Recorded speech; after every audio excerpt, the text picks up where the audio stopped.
दोस्तों, ये कहानी है एक कपल की जो जंगल में ट्रैकिंग करने के लिए जाते हैं। लेकिन उस जंगल में उनके साथ कुछ बहुत ही भयानक होता है। उनके साथ क्या होता है, आइए हम देखते हैं आज की कहानी में।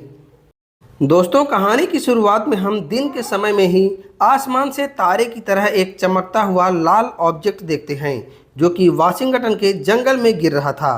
कुछ देर के बाद उसी जंगल में हम एक हिरन को भी देखते हैं, लेकिन तभी उसके पीछे से एक खतरनाक टेंटिकल्स उस पर हमला करके उसे पकड़ लेते हैं। इसके बाद हम एक कपल को देखते हैं, जिसमें लड़के का नाम हैरी होता है और लड़की का नाम होता है रूथ। ये दोनों गाड़ी से वाशिंगटन के उसी घने और खूबसूरत जंगलों में घूमने के लिए जा रहे थे। ये दोनों 6 सालों से रिलेशनशिप में हैं, लेकिन अभी तक इन लोगों ने शादी नहीं की थी, क्योंकि रूथ अभी इसके लिए तैयार नहीं थी और वो अपने पास्ट के किसी गहरे ट्रॉमा से गुजर रही थी। रूथ का हैरी के साथ ट्रैकिंग पर जाने का मन नहीं था, लेकिन वो हैरी के कहने पर उसे खुश करने के लिए साथ जा रही थी। ये दोनों एक जगह पर कुछ खाने के लिए रुकते हैं, जहां एक बच्चा रूथ और हैरी से पूछता है, क्या तुमने आसमान से गिरता हुआ वो लाल तारा देखा था? लेकिन उन्हें कुछ भी समझ में नहीं आता और वो इसे मजाक में टाल देते हैं। इसके बाद ये दोनों खाना खाने के बाद गाड़ी लेकर निकलते हैं और जंगल के पास पहुंचकर गाड़ी को पार्क करते हैं और फिर अपना बैग लेकर ट्रैकिंग के लिए जंगल के अंदर चले जाते हैं। हैरी काफ़ी उत्साहित नजर आ रहा था, पर रूथ उतनी ज़्यादा खुश नहीं लगती। उसे ऐसा महसूस होता है कि जैसे कोई उसका पीछा कर रहा हो। इसके बाद ये लोग एक अच्छी जगह देखकर कैंप लगाते हैं और खाना खाते हुए थोड़ी देर हंसी मजाक करते हैं। फिर रात को कैंप के अंदर सो जाते हैं। आधी रात को रूथ टॉयलेट के लिए उठती है और टॉर्च लेकर अकेले कैंप से बाहर आती है। तभी उसे अपने सामने वही हिरन दिखाई देता है, जो उसे अजीब तरह से घूर रहा था। इतने में हैरी भी वहां पे आ जाता है, जिसे देखकर रूथ अचानक से डर जाती है और हिरन वहां से भाग जाता है। रूथ उसे बताती है कि उसने एक अजीब सा हिरन देखा, जिसे वो बुरी तरह से डर गई।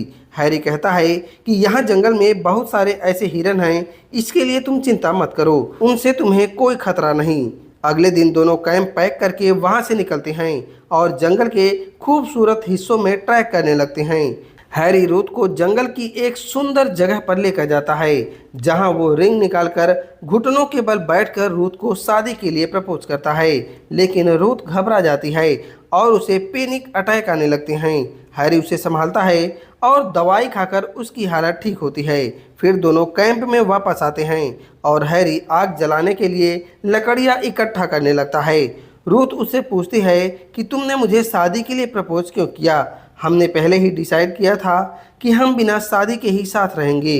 दरअसल जब रूथ बहुत छोटी थी, तभी उसके माता पिता का तलाक हुआ था, जिसका असर रूथ पर काफ़ी बुरी तरह से हुआ था और उसका ये हाल हो गया और शायद तभी से उसे पैनिक अटैक भी आता है। इसीलिए रूथ हैरी के साथ शादी करने से डर रही थी। यहाँ पर हैरी रूथ से कहता है कि तुम्हारे पेरेंट्स का डिवोर्स हो गया था, इसीलिए तुम शादी से डरती हो। इस पर रूथ गुस्से में आ जाती है और दोनों में बहस होने लगती है।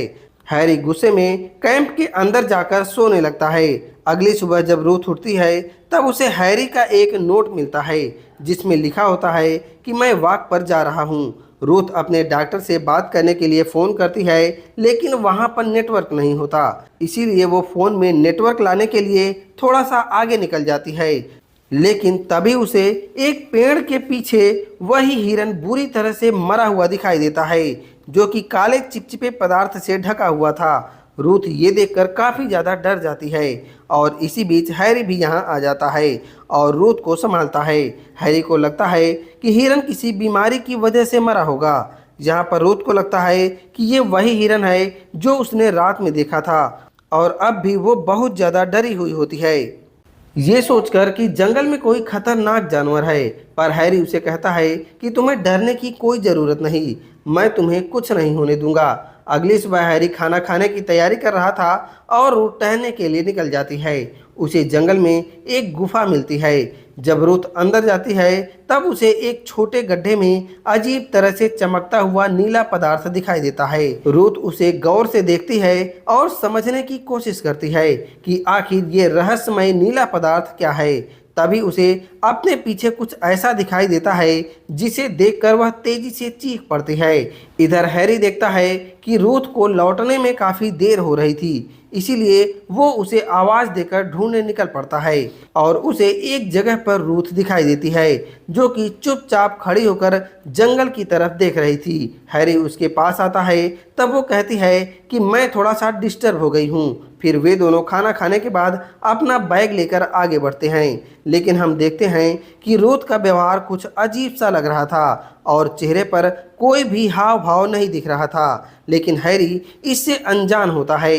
इसके बाद ये दोनों शाम में एक जगह कैंप लगाते हैं और फिर खाना खाने के बाद रात में सो जाते हैं। आधी रात में जब हैरी की नींद खुलती है तो वो देखता है कि कैंप रूथ में है ही नहीं। वो टॉर्च लेकर बाहर देखने निकलता है, तभी अचानक रूथ पीछे से आ जाती है, जिसे देखकर हैरी चौंक जाता है।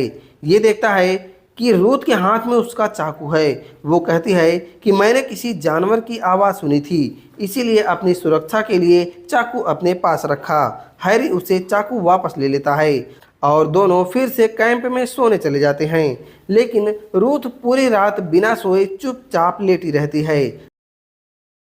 अगली सुबह हैरी उससे कुछ बात कर रहा होता है, लेकिन रूथ चुपचाप बैठी थी और वो कुछ भी नहीं बोल रही थी। हैरी नोटिस करता है कि रूथ में बदलाव आ गया है। अब वो पहले से ज़्यादा शांत और रहस्यमयी लग रही थी। तभी अचानक रूथ हैरी से कहती है कि माफ़ करना, मैं कुछ सोच रही थी। वो कहती है कि मैं गलत थी, मैंने बहुत सोचने के बाद फैसला लिया कि मैं तुमसे शादी करूंगी। हैरी कहता है कि क्या तुम सच में श्योर हो? रूथ कहती है कि हाँ, मैं चाहती हूँ कि तुम मुझे उसी जगह पर फिर से प्रपोज करो। हैरी बहुत खुश हो जाता है और वो दोनों फिर से उसी जगह पर जाते हैं। हैरी रिंग निकालकर घुटनों के बल बैठकर उसे प्रपोज करता है। इस पर रूथ हाँ कह देती है और हैरी उसे रिंग पहना देता है।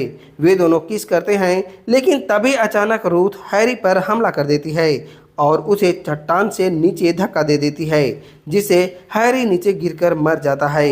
रूथ वहां से दौड़ती हुई भागती है और भागते भागते ठोकर खाकर जंगल में गिर जाती है, जिससे उसके सर पर चोट लगती है।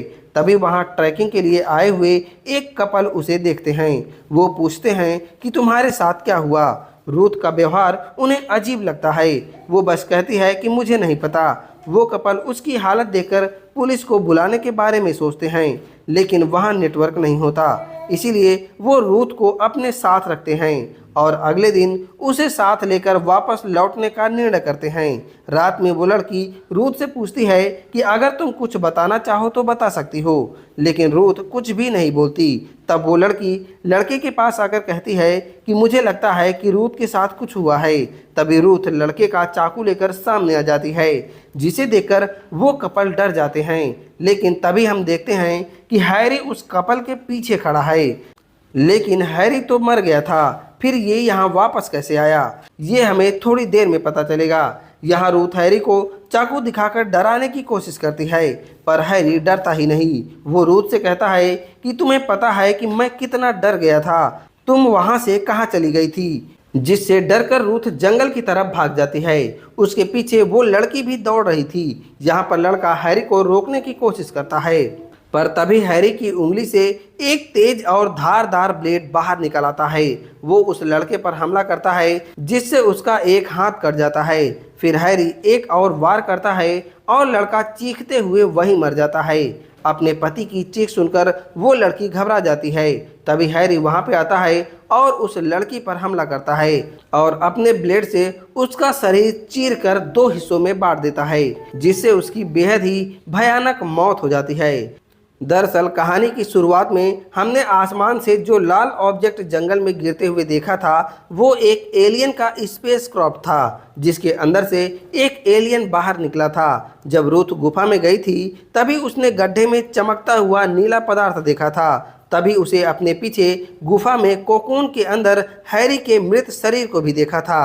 हैरी की लाश देखकर रूथ समझ गई थी कि हैरी को मार दिया गया है और किसी ने उसकी जगह ले ली है। रूथ को ये नहीं पता था कि वो एलियन है या फिर कुछ और।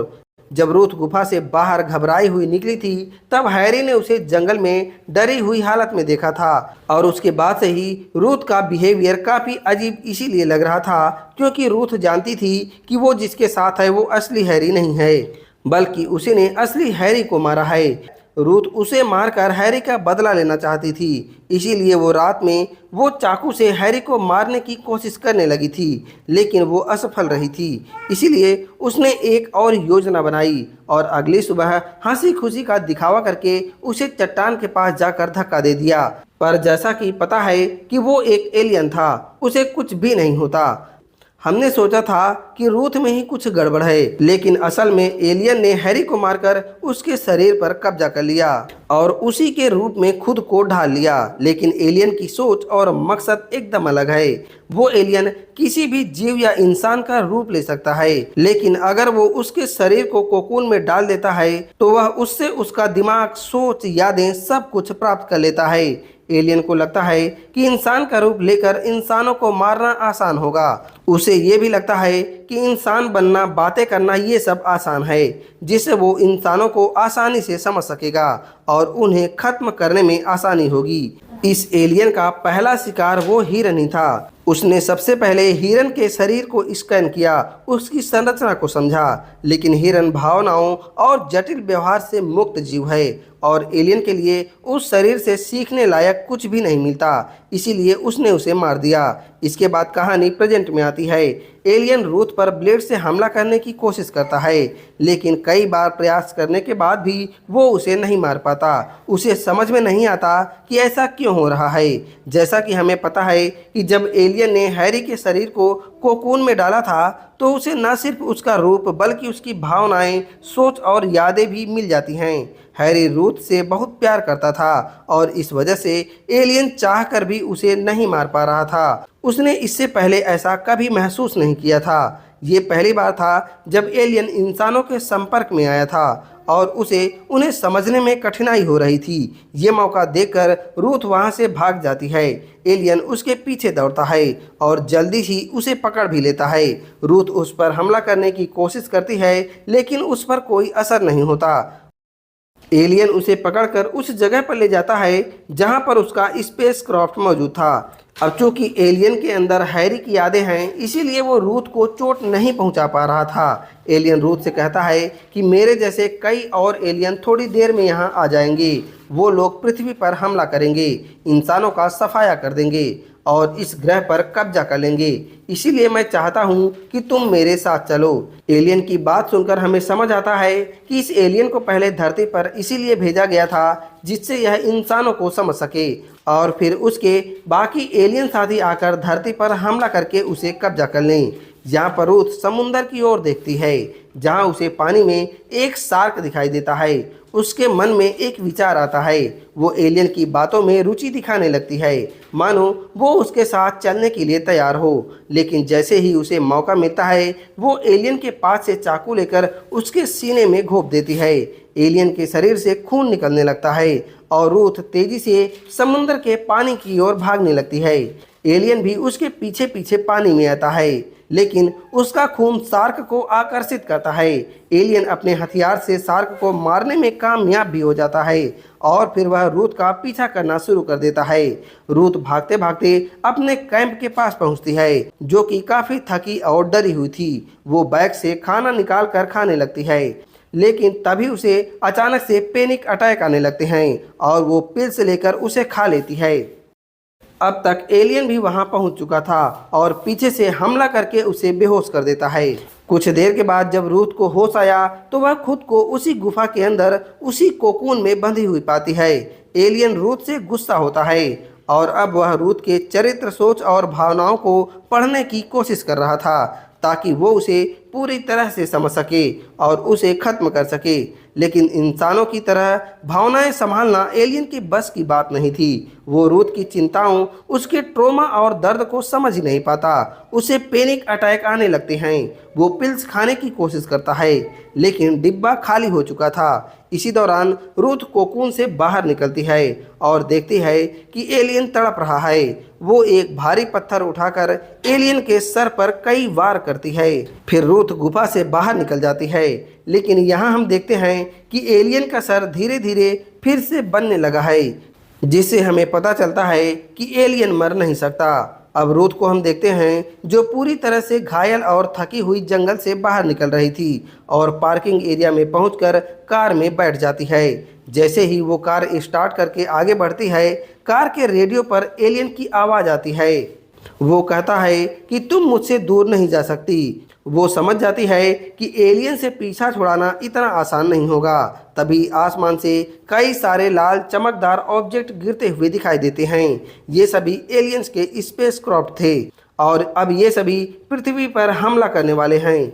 ये देखकर रूथ पूरी तरह से टूट जाती है, क्योंकि उसे एहसास होता है कि मानवता का अंत होने वाला है। एलियन के जरिए ये फिल्म दिखाती है कि इंसान होना सिर्फ शारीरिक नहीं, बल्कि मानसिक और भावनात्मक रूप से भी बेहद ही जटिल काम है। और इसी सीन के साथ ये मूवी खत्म हो जाती है। तो दोस्तों, अगर आपको एलियन की तरह ही किसी की यादें और भावनाएं महसूस करने का मौका मिले तो आप किसे चुनेंगे? आप हमें कमेंट करके ज़रूर बताइएगा। साथ ही वीडियो को लाइक करके चैनल को सब्सक्राइब करना मत भूलिएगा। अब हम मिलते हैं एक नई वीडियो के साथ।